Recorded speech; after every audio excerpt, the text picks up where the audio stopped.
Dear friends, welcome to our channel. Let's make them easy.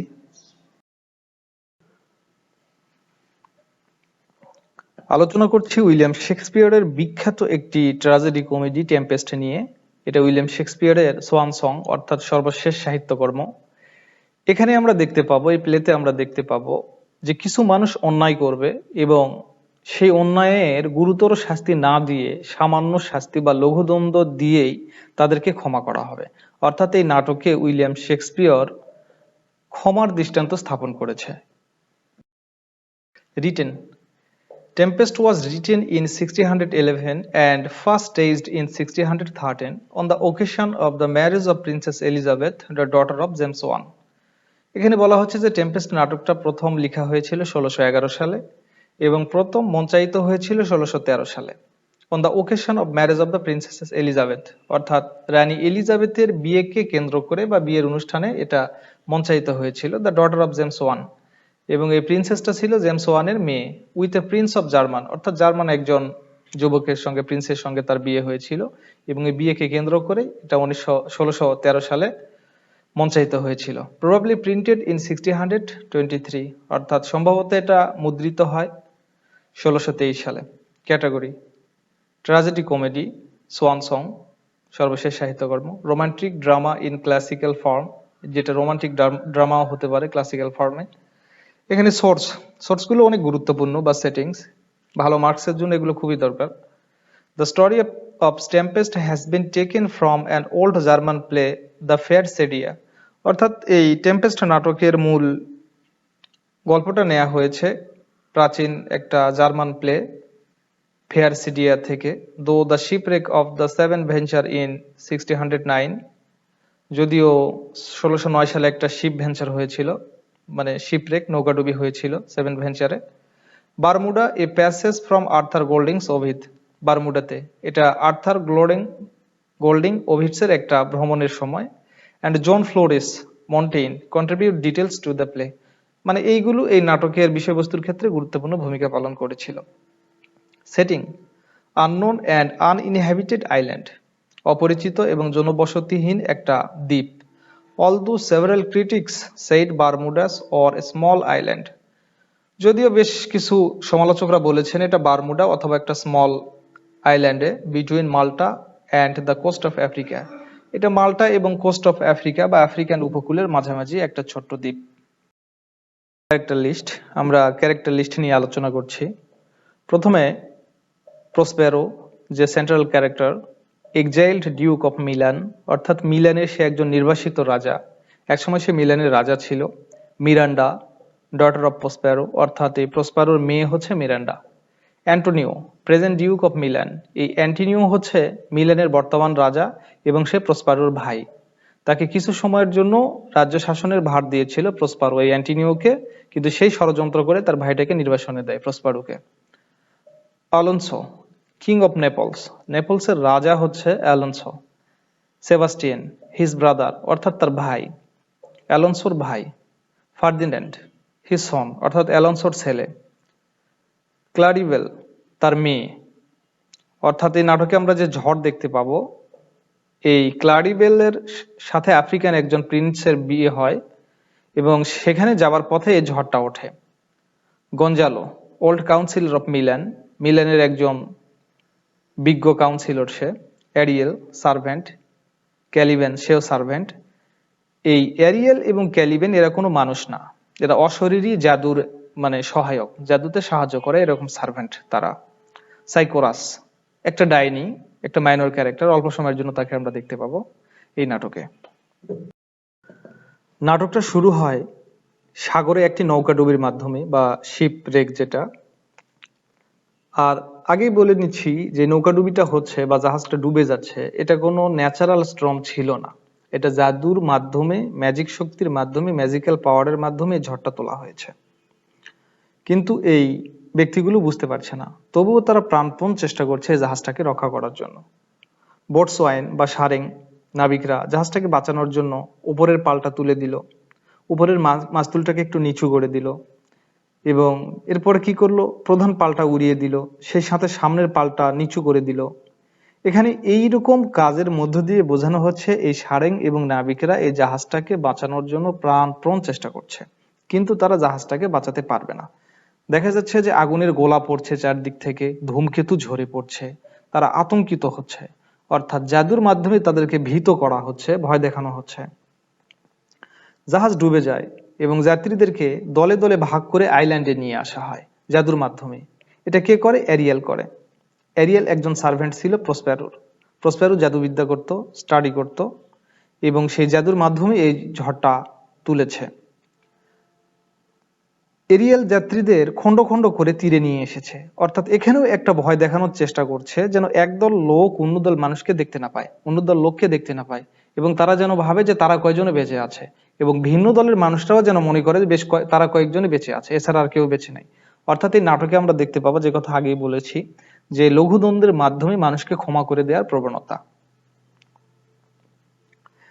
এখন এই ঝড়ের কারণে একটু বিস্তারিত আলোচনা করি। প্রসপ্যারো ছিল ডিউকের একজন রাজা। সে স্টাডি করতে অত্যন্ত পছন্দ করতেন, তাই কিছুদিনের জন্য রাজ্য শাসনের ভার তাই ভাই অ্যান্টিনিওকে দিয়ে তিনি অধ্যয়নে মনোনিবেশ করেন। এই ফাঁকে অ্যান্টিনিও নেপলসের রাজা অ্যালোনসোর সাথে ষড়যন্ত্র করার পরামর্শ করে এই প্রসপ্যারোকে সিংহাসনচ্যুত করে এবং ব্যানিশমেন্ট দেয়। মাঝরাতে প্রসপ্যারোকে তার শিশুকন্যা মিরান্ডা সহ ছোট্ট একটা নৌকায় চাপিয়ে সাগরে ভাসিয়ে দেওয়া হয় এবং অনেক নিষ্ঠুর আচরণ করা হয় তার সাথে। দায়িত্বে ছিল Gonzalo, a wise councillor of নেপলসের একজন বিজ্ঞ কাউন্সিলর সে, কিন্তু সে একজন কাইন্ড হার্টেড ম্যান। সে নৌকায় খাবার পানি দিয়েছিল, কাপড় দিয়েছিল এবং বেশ কিছু বই দিয়েছিল। কেন? সে বই পড়তে পছন্দ করতো প্রসপ্যারো। আনফরচুনেটলি সেখানে জাদুর বইগুলোও ছিল এবং প্রসপ্যারো সেখানে জাদু স্টাডি করতে শুরু করে এবং সেই দফায় সে সাগর থেকে বেঁচে ফিরে এবং আইল্যান্ডে চলে আসে এবং তার মেয়ে মিরান্ডাকে নিয়ে এই আননোন আইল্যান্ডে স্থায়ীভাবে বসবাস শুরু করে। বর্তমান ঝড়ের কবলে যে জাহাজটি পড়েছে, এই জাহাজে যেই মানুষগুলো ষড়যন্ত্র করেছিল তার বিরুদ্ধে, দুষ্ট ক্যারেক্টারগুলো, এই সব কয়েকটা ক্যারেক্টারই ছিল। অ্যালোনসো ছিল, সেবাস্টিয়ান ছিল, ফার্দিন্যান্ড ছিল, অ্যান্টোনিও ছিল, গঞ্জালো ছিল। তাদের প্রতিশোধ নেয়ার জন্যই প্রসপ্যারো এই ঝড় তুলেছে এবং জাহাজটাকে ডুবিয়ে দিয়েছে। কিন্তু প্রসপ্যারোর মেয়ে মিরান্ডা সে সবই বুঝতে পারছে যে তার বাবা প্রসপ্যারো এই ঝড় তুলেছে জাদুবিদ্যা দিয়ে বা কালো জাদু দিয়ে। সে বাবাকে এসব করতে নিষেধ করে, কারণ এই মানুষগুলোর প্রতি যেন নিষ্ঠুর না হয়, নির্দয় না হয়, তাদেরকে কষ্ট না দেয়, তাদের প্রতি দয়া করে। কিন্তু মিরান্ডা রিয়েল কারণটা জানে না, যে তার বাবা কেন এসব করছে আর ওই মানুষগুলোই বা কে। প্রসপ্যারো এই দ্বীপে আসার পূর্বে সাইকোরাস নামে একজন ডাইনি এখানে বাস করত। সর্বশেষ ক্যারেক্টার যেটা ছিল সাইকোরাস, সে প্রসপ্যারো আসার পূর্বেই এখানে মারা গেছে। প্রসপ্যারো আসার পূর্বেই মারা গেছে। এরিয়েল এই ডাইনির একজন সার্ভেন্ট ছিল। সে তার অবাধ্য হওয়ার কারণে পাইন গাছের ফোকরে বা কোঠরে তাকে বন্দি করে রেখেছিল এবং সে খুব চিৎকার করছিল। এই দ্বীপে যখন প্রসপ্যারো চলে এসেছিল, এসে তার চিৎকার শুনে তাকে মুক্ত করে দিয়েছিল, ফ্রি করে দিয়েছিল। তাই এরিয়েল প্রসপ্যারোর একজন লয়াল সার্ভেন্টে পরিণত হয়েছে। সে যা বলছে সে তাই করছে এবং এই ঝড় তোলার ক্ষেত্রে সেই কিন্তু অগ্রণী ভূমিকা পালন করেছিল। জাহাজ চূর্ণ বিচূর্ণ হয়ে যায়, যাত্রীরা ভয় পায়। এই জাহাজটা তীরের পাথরের সঙ্গে ঘর্ষণ খায় এবং তছনছ হয়ে যায় এবং দলভিত্তিক ভাবে তাদেরকে নিয়ে আসে, এই আইল্যান্ডে নিয়ে আসে। প্রসপ্যারোর এই সার্ভেন্ট এরিয়েল ফার্দিন্যান্ডকে প্রসপ্যারো ছেলে নিয়ে আসে। ফার্দিন্যান্ড ভাবে তার বাবা অ্যালোনসো মারা গেছে। ফার্দিন্যান্ড যখন মিরান্ডাকে দেখতে পায় এই প্রসপ্যারো ছেলে এসে, তখন সে তার দিকে অপলক দৃষ্টিতে তাকিয়ে থাকে এবং তার প্রেমে পড়ে যায়। প্রথম দেখাতে সে মুগ্ধ হয়ে গেছে। মিরান্ডাও তার প্রেমে পড়ে গেছে। ফার্দিন্যান্ডের উইক পয়েন্ট হচ্ছে এখানে মিরান্ডা খুবই সুন্দরী ছিল, তাই তাকে দেখেই প্রেমে পড়ে গেছে এবং মিরান্ডা তাকে ভালোবেসে ফেলেছে। এই জন্য এই দ্বীপে প্রসপ্যারো ছাড়া কোনো হিউম্যানকে সে কখনোই দেখেনি। সুতরাং প্রথম দেখাতে এই হিউম্যানকে সে ভালোবেসে ফেলেছে। প্রসপ্যারো ফার্দিন্যান্ডের সাথে খুব মিসবিহেভ করতে শুরু করে। ফার্দিন্যান্ড যেন বুঝতে না পারে যে এই জাদুর মাধ্যমে ঝড়টা প্রসপ্যারো তুলেছে। সে ফার্দিন্যান্ডকে বিভিন্নভাবে ভয় দেখাতে শুরু করে, যে এই দ্বীপে তাকে চেন দিয়ে বেঁধে রাখবে, সাগরের পানি খেতে দেবে, শুকনা গাছের শিকড় খেতে দেবে এবং এই নেপলসের সিংহাসন থেকে তাকে বঞ্চিত করা হবে। মিরান্ডা তার বাবাকে সব করতে নিষেধ করে, কেননা সে তাকে ভালোবেসে ফেলেছে। এতে প্রসপারো মেয়েকে ধমক দেয় এবং তাকে বকাঝকা করে। ফার্দিন্যান্ড বলে সে কারাগারে থাকতে পারবে, কোনো সমস্যা নাই, কিন্তু যদি একবার দিনে মিরান্ডাকে সে দেখতে পায়। ফার্দিন্যান্ডকে কাঠের বড় বড় গুঁড়িগুলো একত্রিত করার কাজ দেয়া হয়েছিল, যেগুলো খুব কষ্টের কাজ। মিরান্ডা একসময় এই কাজে তাকে সাহায্য করতে চায়, যেন সে অল্প সময়ের জন্য বিশ্রাম নিতে পারে। ফার্দিন্যান্ড শপথ করে যে তার প্রেমে সে মুগ্ধ হয়ে গেছে এবং তাকে সে অবশ্যই কুইন বানাবে, তার রাজ্যে নিয়ে যাবে। প্রসপ্যারো জাদু দিয়ে দূর থেকেই সবকিছুই দেখছিল, যে ছেলে এবং মেয়ের মধ্যে একটা সুগভীর প্রেমের সম্পর্ক গড়ে উঠেছে, এবং সে দূর থেকে হাসাহাসি করছিল। রাজা অ্যালোনসো ভাবে তার ছেলে ফার্দিন্যান্ড মারা গেছে। গঞ্জালো তাকে সান্ত্বনা দেয়। অন্যদিকে সেবাস্টেইন ও অ্যান্টনিও কিং অ্যালোনসোকে তিরস্কার করে এবং ঝগড়া বেঁধে যায় যে কেন তার মেয়ে ক্ল্যাডিভেলকে আফ্রিকান একজন ছেলের সঙ্গে বিয়ে দিল, এবং এই আফ্রিকা যাওয়ার পথে এই সাগরে ঝড় উঠেছে এবং জাহাজডুবি ঘটেছে। সুতরাং এখানে অ্যালোনসোকে তিরস্কার করছে তারা। এক পর্যায়ে অ্যালোনসো ও গঞ্জালো যখন ঘুমিয়ে পড়ে, অ্যান্টনিও সেবাস্টিয়ানকে জাগিয়ে দেয়, বলে এবং তোমার ভাই অ্যালোনসোকে হত্যা করো তুমি, এবং আমি নিজে গঞ্জালোকে হত্যা করব। ঠিক সে সময় গঞ্জালো জেগে ওঠে এবং এরিয়েল একটা মিউজিক বাজিয়ে দেয়, যে মিউজিকের আওয়াজটা শুনে তারা ঘুম থেকে জেগে ওঠে। রাজা অ্যালোনসো এবং তার দলবল বাতাসে এক পবিত্র অদ্ভুত মিউজিক শুনতে পায়, যেটা অনেক হলি, এবং স্ট্র্যাঞ্জ একটা শ্যাপ বা প্রতিকৃতি খাবার পরিবেশন করে এবং তাদেরকে খাবার খাওয়ার জন্য ইনভাইট করে। যখন রাজা এবং তার দলবল এই খাবারগুলো খাবে, ঠিক সেই মুহূর্তে অ্যারিয়েল হার্পি বা এই ডাইনির বেশে বজ্রপাতের শব্দ করে সেখানে হাজির হয়, তাদেরকে আতঙ্কিত করে।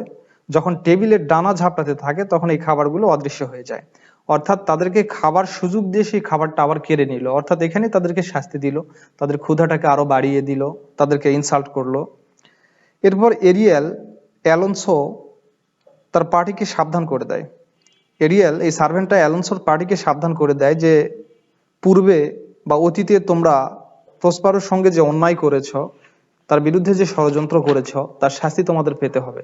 তবে সেই শাস্তিটা গুরুতর শাস্তি না, তোমাদেরকে অনুশোচনা করতে হবে, ল্যামেন্টেশন করতে হবে, ক্ষমা চাইতে হবে, এসবের মধ্য দিয়ে তোমরা পরিত্রাণ পাবে।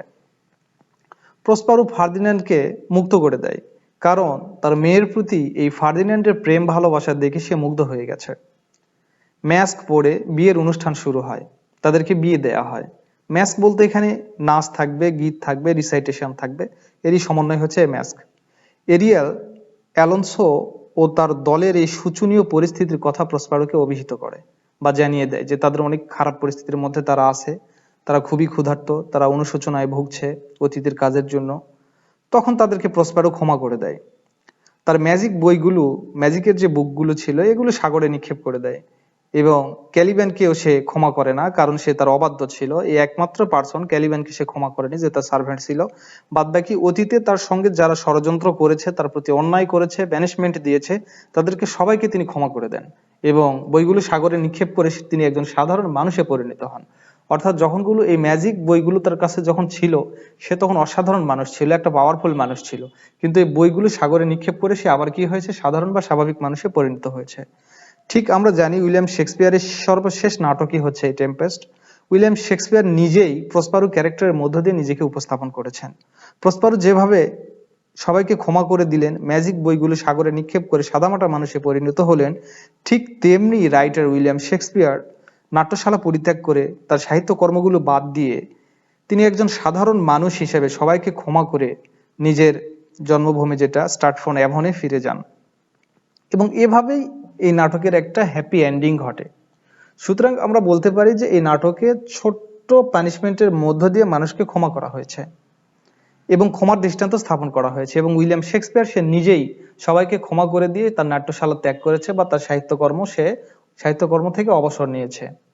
এটা ছিল এই নাটকের মূল আলোচ্য বিষয়। আশা করি বুঝতে পেরেছেন। যদি এই নাটকটা ভালো লেগে থাকে তাহলে অবশ্যই আমার এই চ্যানেলটাকে সাবস্ক্রাইব করবেন, লাইক দিবেন, কমেন্ট করবেন, শেয়ার করবেন। ধন্যবাদ সবাইকে।